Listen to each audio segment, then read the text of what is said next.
Allez Michel, fais pas ta pute. Ben si, je vais la faire un peu quand même pour vendre ma camelote, hein, littéraire. Alors voilà, j'expliquerai plus tard dans une autre vidéo mes aventures éditoriales. Mais là pour l'instant, je, je vous présente juste les enfants. Au début, 1982, il y a Autoroute du Soleil qui est un roman érotique drôle. J'insiste, c'est édité chez Buchet-Chastel. Buchet-Chastel, Monsieur Buchet, non, m'explique qu'ils ont choisi d'éditer ce livre grâce aux femmes du comité de lecture, ce qui est un bon signe.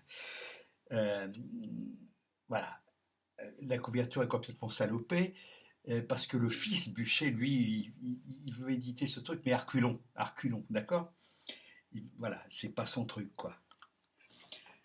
Donc, lorsque les droits sont tombés, lorsqu'il n'y a plus de... Voilà, j'ai récupéré mes droits sur le bouquin, j'édite chez Edilivre euh, Autoroute du Soleil, sous une autre présentation, un ZP, mais c'est le même texte exactement, peut-être même avec les mêmes coquilles. Chez Henry, ça c'est du théâtre. Au départ, c'est un roman. Mais un directeur de théâtre à Amiens, exactement, Comédie de Picardie, me dit ça pourrait faire une belle pièce de théâtre, ce que j'ai fait. Voilà, j'ai travaillé. Et puis, ça a été même monté, mais pas beaucoup, parce que ça a été travaillé, les comédiens savaient leur texte et tout. Simplement, le problème, c'est que la metteuse en scène et le comédien principal étaient ensemble et ont décidé de se séparer. Donc, le projet est tombé à l'eau. À l'eau, quoi? Ben voilà. La poupée japonaise, la poupée japonaise, ce sont des souvenirs, mais pas tout à fait, des souvenirs romancés. C'est assez épais, c'est un petit peu le style, c'est vieux ça, hein. Le style est un petit peu célinien, mais maintenant je ne récréerai plus comme ça parce que ça va quoi. Il y a un moment donné, il faut se détacher. Damian, histoire d'amour à trois, dans les années 70 évidemment, hein. Il y a deux protagonistes sur la couverture que j'ai bien connus. Et donc voilà, euh, c'est plutôt, c'est plutôt, c'est plutôt érotique aussi, hein. Et j'ai écrit ça à l'imparfait. J'ai fait exprès d'écrire à l'imparfait. Et ça donne quelque chose on sent qu'il y a un petit décalage quelque part. Voilà. Alors, Le Hussard de Valparaiso, c'est un roman historique. Je ne peux pas publier cette couverture-là sur Facebook ni sur Insta. Je suis censuré immédiatement, hein. Je ne sais pas pourquoi, hein. Voilà, je ne sais pas pourquoi. C'est bizarre, hein. C'est une image, c'est un dessin. Enfin, c'est une photo retravaillée en dessin. Euh, j'ai beaucoup aimé écrire dans un style genre 18e. Vous savez, les romans érotiques du 18e. Euh, cette langue très belle, hein, et je me suis astreint à utiliser cette langue-là.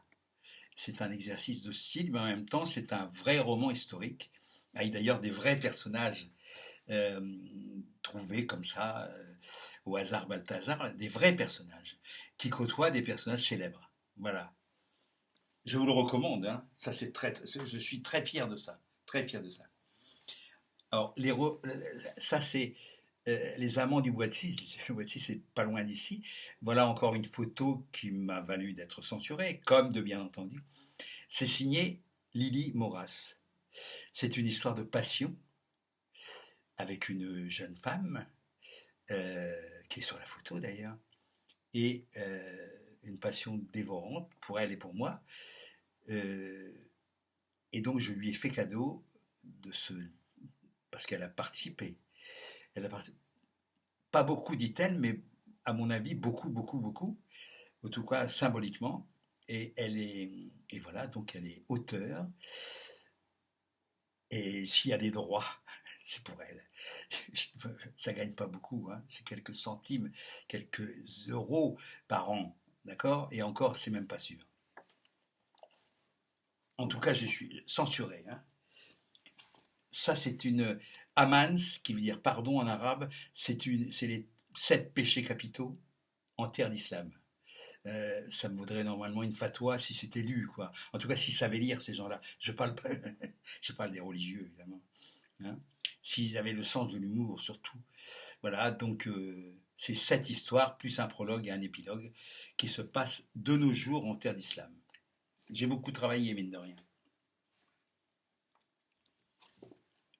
Sans principe pour l'école, c'est mon testament pédagogique. C'est mon testament pédagogique. Normalement, c'était une commande.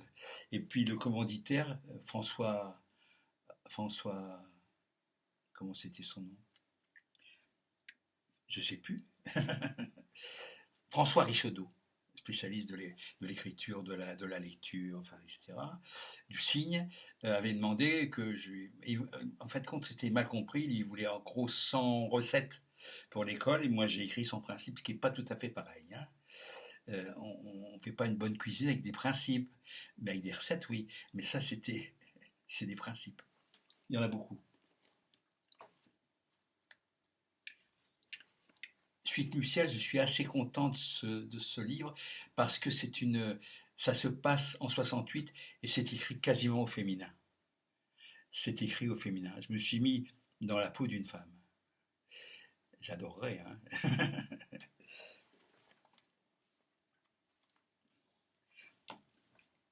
Le dictionnaire amoureux de l'amour.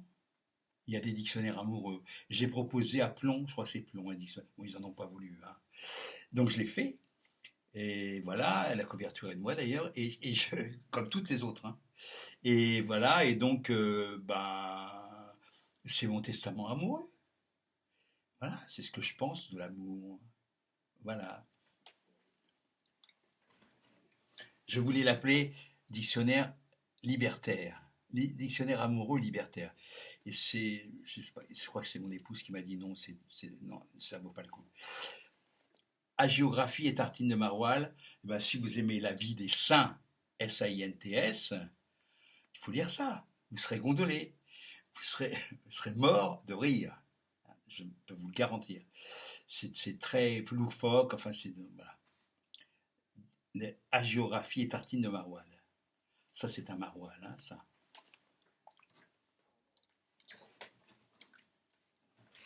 Et enfin, le tout dernier, qui va être suivi par deux autres incessamment sous peu, c'est Passeur.